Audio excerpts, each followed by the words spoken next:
네, 안녕하십니까. 저는 HD정션의 장동진 대표입니다. 오늘 저희는 디지털 헬스케어라고 하는 것에 대해서 말씀을 드리도록 하겠습니다. 오늘 제가 준비한 내용은 로켓 히치하이커를 위한 안내라고 생각해 주시면 되겠습니다.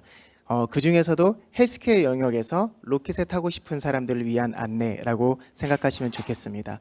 그럼 그 헬스케어의 특징에 대해서 말씀드리도록 하겠습니다. 새로운 기술은 언제나 무조건 헬스케어로 들어오게 되어 있습니다. 예를 들어서 엑스레이가 발명되었을 때 영상의학과가 탄생이 되었고, 혈류전류계가 발명이 되었을 때 심전도가 만들어졌고, 지금 이렇게 팔목에서 심전도를 잴 수 있는 세상이 되었습니다. 단백질 처리 기술이 발전하면 백신이 만들어지는 거고요. 면역 항체 기술이 발전하면 항암제가 생기는 겁니다. 그리고 광학 기술이 발달을 하게 되면은 라식과 라섹 같은 굴절 교정 수술이 가능하게 됩니다. 그러면 4차 산업 요소 기술들이라고 말할 수 있는 빅데이터, IoT, 클라우드 컴퓨팅, 3D 프린터 이런 것들은 의료계에 어떻게 들어올까? 여기에 대해서 많은 말들이 있습니다. 실제로 헬스케어 영역에 기술들이 들어오면 무엇이 바뀔까에 대한 책들도 많이 나와 있습니다. 여기에 유명한 책들이 있는데요. 디지털 헬스케어의 의뢰의 미료, 죄송합니다. 디지털 헬스케어 의료의 미래라는 책도 있고, 의료 4차 산업혁명을 만나다, 부제로는 디지털 헬스케어의 비즈니스의 모든 것이라고 하는 주제가 있고요. 또 어떤 책은 진짜 의사가 말하는 디지털 건강관리의 모든 것, 이런 책들이 있습니다. 이만큼 헬스케어 영역에 많은 기대감들이 높아지고 있는데요. 실제로 시장도 마찬가지입니다. 시장이 2020년에 그 전체 헬스케어 시장이 152조를 이루고 있다면 2027년에는 508조를 이룬다고 얘기를 하고 있습니다. 캐거가 18.8%에 이룬다고 하는데, 그것을 나눠서 생각해 보면 모바일 헬스는 86조에서 253조, 디지털 헬스케어 시스템은 45조에서 165조, 헬스 분석은 16조에서 52조, 심지어 원격 의료 같은 경우는 6조에서 38조로 30.9%가 매년 성장을 한다라고 하는 분석이 있을 정도입니다. 그래서 그리고 또 이 세상의 변화 중에 하나는 4차 산업이 이렇게 세상에 들어왔을 때 디지털 시대가 열리고 비대면 사회가 열리면서 그 안에 디지털 경제나 데이터 경제 그리고 비대면 경제가 이루어질 거다라고 사람들이 많이 예측을 했었는데, 그 변화가 코로나가 생기면서 갑자기 많이 당겨졌습니다. 그래서 이러한 사회적 변화들을 반영해서 많은 기업들이 IT 회사나 통신 회사들이 이쪽에 뛰어들고 있습니다. 여기가 돈이 된다더라. 돈 되는 디지털 헬스케어에 우리도 뛰어들자라고 얘기를 하고 있고, 카카오 같은 경우는 헬스케어 컴퍼니를 만들어서 설립을 했고, 휴먼스케이프라고 하는 회사에 투자를 했습니다. 네이버 회사도 이지케어텍에 투자를 한다라고 하는 지금 소문이 있고, 그리고 헬스케어 연구소를 운영하는 등 엄청난 행보들을 보이고 있는데, 이게 단순히 포털 회사뿐만 아니라 LG, SK, 삼성, KT 뭐 엄청난 회사들이 여기에 뛰어들고 있습니다. 그러면 여기서 사람들은 돈을 벌었을까? 돈이 된다고 했었는데 분명히 돈이 되었나? 이걸 보면은 실제로 연초에 AI 기술이 상장을 막 하면서 AI 기업들이 상장을 하면서 글로벌 시장에 우리가 진출한다라고 하는 기사가 났는데, 몇 개월 지나서 또 나온 기사는 매출 10억도 어렵다. 우리는 고전하고 있다라고 하는 기사들이 또 나왔습니다. 왜 그럴까? 여기에 대해서 좀 생각을 해볼 필요가 있다는 거죠. 그리고 사실은 돈이 된다고 하는 얘기는, 헬스케어가 돈이 된다라고 하는 얘기는 오래전부터 있었습니다. 실제로 성장하는 회사를 꼽아보면 매년 헬스케어는 빠지지 않았는데, 그러면은 네카라 쿠베 당토처럼 헬스케어 회사도 이 중에 하나가 있었어야 되지 않을까 하는 생각을 할 수 있는데, 그렇지 않았다는 겁니다. 그래서 이 현상을 이해하려고 하면은 헬스케어란 도대체 뭔가, 여기에 대한 이해에서 출발을 해야 됩니다. 그래서 제가 오늘 그 얘기를 좀 더 할 건데요. 헬스케어는 복잡합니다. 실제로 우리가 헬스케어라고 하면은 하나의 산업군 또는 하나의 그 엄청난 복잡한 그 회사들이나 그 업체들이 있는데도 불구하고 하나의 그냥 작은 영역인 걸로 생각하거든요. 그렇지 않고 의료 기기를 만든다든지 아니면 여기에 유통을 한다든지 실제로 의료 서비스를 제공한다든지 하는 그런 그 산업들이 있을 뿐만 아니라, 거기에 사회복지, 정보 처리, 컴퓨터 시스템, 보험, 연구개발 등의 다양한 업들이 헬스케어 산업군을 이루고 있다는 특징이 있습니다. 그리고 이 산업군은 또 하나의 특징이 있는데, 전통적으로 헬스케어 서비스는 전달이 됩니다. 헬스케어 서비스를 만들어둔 곳에서 소비자까지 전달이 되는데, 거기에 다양한 참가자들이 참여하고 있다는 겁니다. 예를 들어서 의약품을 생산한다든지 의료기기를 생산하게 되면 그것은 의료기관, 즉 병원이나 약국을 통해서 환자한테 전달이 되는데 거기에는 정부 기관의 규제가 들어가고 또 이익단체들의 주장이 들어가게 되는 거죠. 그래서 이렇게 복잡한 헬스케어 산업을 구성을 하고 있는데 여기에 참여하는 사람들을 보면은 실제로 뭐 생명과학을 하는 분, 진단을 하는 분, 의약품을 생산하는 분, 그리고 도매, 유통을 통해서 쭉 올라가다 보면은 결국에 의사 또는 뭐 의료인, 약사를 통해서 환자한테 전달되고 그 안에서 다양한 재화들과 서비스가 흘러가는 복잡한 밸류체인을 이루고 있다는 겁니다. 그런데 한 발 더 들어가서 여기에 특징을 보면은 첫 번째로 구매를 결정하는 사람은 돈을 지불하지 않습니다. 이게 무슨 말이냐면 헬스케어 영역에서는 중복된 주인과 대리인의 관계가 존재하는데 의사는 환자를 대리해서 그 사람의 건강을 결정할 수 있는 결정권을 가지고 있고 두 번째로 지불함에 있어서는 보험자가 환자를 대신해서 의사한테 지불하는 그런 구조를 가지고 있습니다. 그렇기 때문에 헬스케어 영역에서 사업을 할 때 반드시 페이어, 페이션트, 피지션 이 세 개의 3P를 기억하지 않고 이 관계를 인지하지 않고 있으면 낭패를 보게 된다라는 특징을 갖고 있습니다. 두 번째로는 헬스케어 영역에서 제품을 만들면은 이제 우리가 할 일은 끝났다라고 생각할 수 있지만 그것이 판매의 시작이 아닙니다. 헬스케어 영역에서 허가를 받게 되면 그 다음에는 이게 돈을 받을 수 있는 건지 없는 건지 지불하는 사람은 보험자이기 때문에 보험자가 이것을 지불할 의사가 있는지 흔히 말해서 수가라고 하는 거죠. 이 수가를 받을 수 있는지를 봐야 되고 이 수가를 받아야지만이 의사나 환자들은 사용을 한다라는 특징이 있는데 그러면 이거를 그러면 만들어내는 데는 쉽냐? 그렇지도 않습니다. 내가 뭔가의 허가를 받으려고 하면은 이게 과학적으로 근거가 있느냐를 판단을 하고 증명을 해야 되는데 이러려면 임상시험이라고 하는 과정이 또 들어가야 됩니다. 그러면 임상시험을 하기 위해서 우리가 그 데이터를 얻어내는 것이 쉽냐? 그렇지도 않습니다. 데이터가 민감하기 때문에 특히 개인정보, 그중에서도 의료정보는 민감정보로 분류가 되고 있습니다. 이 민감한 정보를 활용할 수 있는 채널이 없어서 최근에 데이터 3법이 통과를 하고 이제 좀 숨이 트였다라고 또 많은 사람들이 얘기하고 있지만 실제로 현장에서는 그래서 어떻게 하라는 거냐, 의료법을 넘어설 수 있을까? 기존에 있는 실정법이 있는데 개인정보가 유출이 되면 어떡할 거냐라는 걱정 때문에 아직도 의료 데이터에는 데이터에 접근하기가 힘든 구조를 가지고 있습니다. 이렇게 개발하기도 어렵고 팔기도 어려운 것이 헬스케어의 특징이라고 할 수 있는데 그러면 사는 사람들은 어떤 태도를 가지고 있느냐, 이것도 또 볼 필요가 있는데요.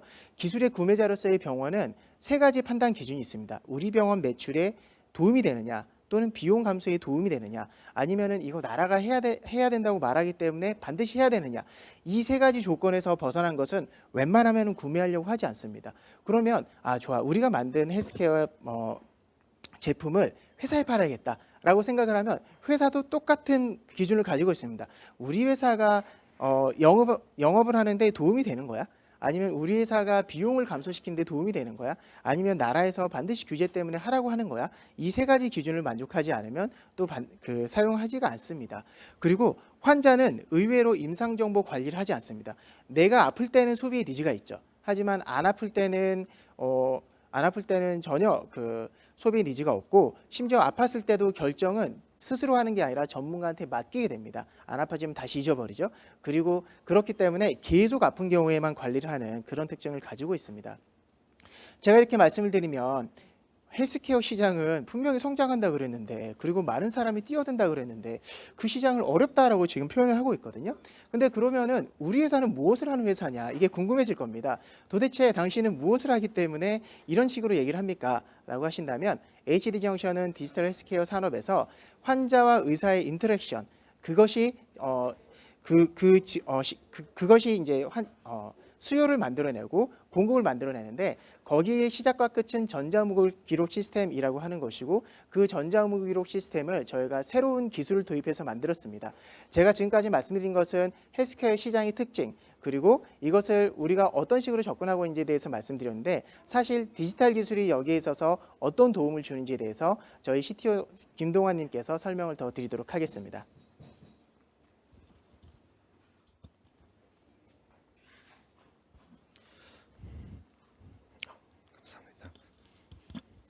네, 안녕하세요. 저는 HD정션에서 CTO로 근무하고 있는 김동환입니다. 저는 HD정션에서 합류하기 전에는 사실 헬스케어 쪽에서 근무를 하진 않았었는데요. 이곳에 이제 대표님을 만나서 그 비전에 함께 감동하면서 이 사업에 함께 조인하게 되었고 현재는 디지털 헬스케어 시장에 앞서 보여드린 전자응급구조 시스템 개발을 총괄하는 일을 하고 있습니다. 장동진 대표님께서 헬스케어에 대해서 잘 설명을 해주셨는데요. 그렇다면은 지금 저의 또 다른 화두인 디지털, 이 디지털을 어떤 변화가 오고 있는지, 그리고 또 저희 실생활에서 이런 디지털 헬스케어가 미치는 영향은 어떤 것인지, 어떤 변화들이 생기고 있는지를 제가 간단하게 소개해드리도록 하겠습니다. 네. 네. 사실 디지털 헬스케어는 이제는 그냥 헬스케어입니다. 디지털이라는 거는 이제는 더 이상 뭐 특별하게 어떤 막 되게 전문적이라거나 혹은 어느 특별한 분야에만 해당되는 것이 아니기 때문에 헬스케어 그 자체가 되어가고 있고요. 디지털 헬스케어라는 용어가 2015년부터 많은 분들이 이 디지털 헬스케어라는 용어에 대해 정의를 해주셨는데 공통적으로 등장하는 단어가 있습니다. 바로 뭐 ICT라던가 혹은 디지털 기술 이런 것들과 헬스케어의 융복합 이런 것들을 통해서 저희 실생활에서 결국 저희가 제공받는 헬스케어 서비스가 어떻게 변화되는가 이것이 바로 디지털 헬스케어의 포인트가 될 것 같은데요. 제가 지금부터 이런 디지털 기술들이 헬스케어에 어떠한 변화를 가져왔는지를 4가지 정도를 소개해 드리도록 하겠습니다.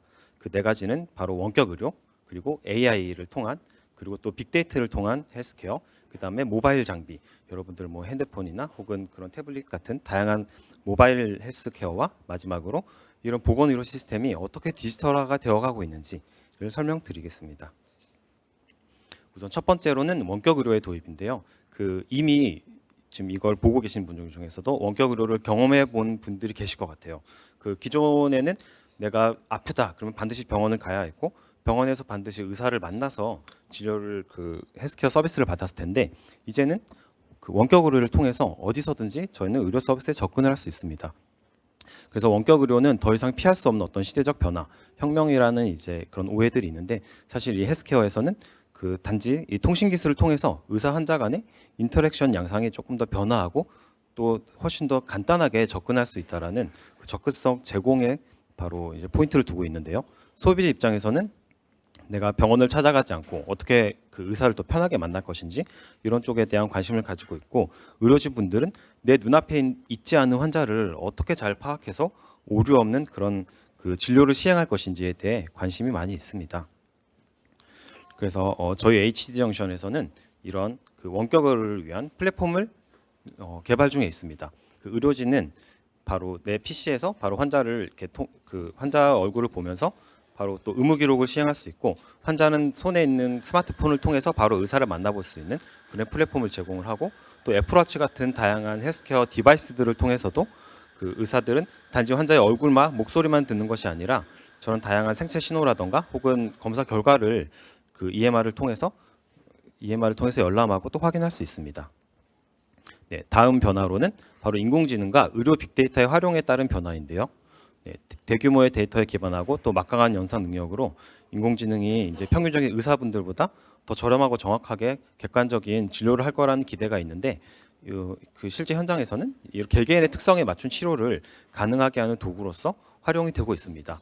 즉 내가 오늘 처음 본 환자지만 이 환자의 과거 데이터를 분석을 해서 초반에 환자를 처음 봤지만 이거 환자에 가장 적절하고 또 환자의 맞춤형 그런 진료를 수행할 수 있는 그런 도구로 활용이 되고 있는데요.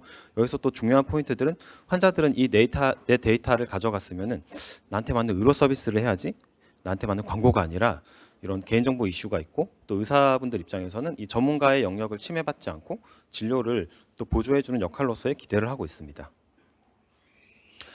저희 트루닥에서는 이런 AI 서비스들이 저희 플랫폼 안에서 바로 수행될 수 있는데요. 지금 보시는 화면이 저희가 제공하는 의사분들이 사용하는 프로그램의 화면인데 저렇게 검사 결과를 바로 AI 서비스 등, 즉 서드파티 회사들로 요청을 해서 결과를 바로 받아볼 수 있는 그런 기능을 제공하고 있습니다. 네, 다음으로는 모바일 헬스의 보급인데요. 이제는 내 손 안에서 편리하게 끝나는 건강관리 라는 어떤 기대와 또 환상을 가지고 계신데 실제로 헬스케어에서는 이런 건강에 대한 다면적 정보를 또 수집하고 열람하는 툴로서 활용이 되고 있습니다. 즉 단지 스마트폰으로 이제 지금은 원격 진료 한다고 영상 통화 수준으로 그칠 수 있는데 이것이 더 많은 디지털 디바이스들과 결합이 되면서 의사 입장에서는 환자의 상태를 조금 더 정밀하고 다양하게 파악하는 데 활용할 수 있습니다. 네. 그 앞서 보여주셨던 장표에서도 이런 원격조를 수행함에 있어서 이런 그 스마트워치들을 활용을 해서 단지 목소리를 그 환자의 얘기만 듣는 것이 아니라 저런 생체 신호 등을 확인할 수 있는 이런 변화가 일어나고 있습니다. 그 이제 마지막으로는 보건 의료 시스템의 디지털화인데 사실 우리나라 같은 경우는 보건 의료 시스템의 디지털화가 좀 빨리 된 편입니다. 그리고 이제 빠르고 안정적으로 돌아가는 어떤 정보 운영계를 요구하고 있는데 그 단지 기존의 종이로 하던 의무 기록이 디지털화되는 것에서 끝나는 것이 아니라 이런 것들 교류하는 플랫폼으로서의 시스템을 기대하고 있는데요.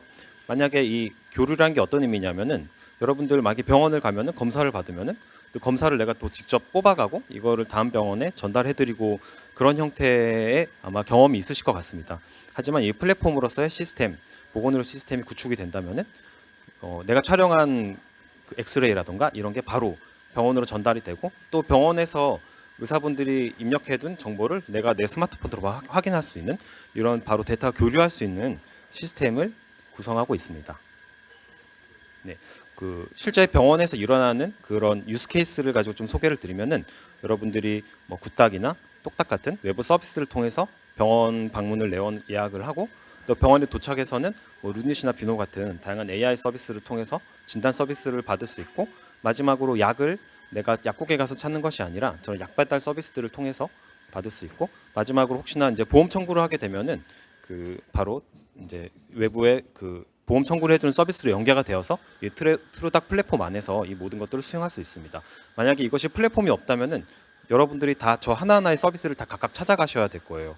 굿닥똑딱 앱을 깔고 또 토스 앱을 또 깔고 이런 많은 그 여러 개를 관리해야 되는데 이 플랫폼 안에서는 하나로 모두 간편하게 관리할 수 있습니다.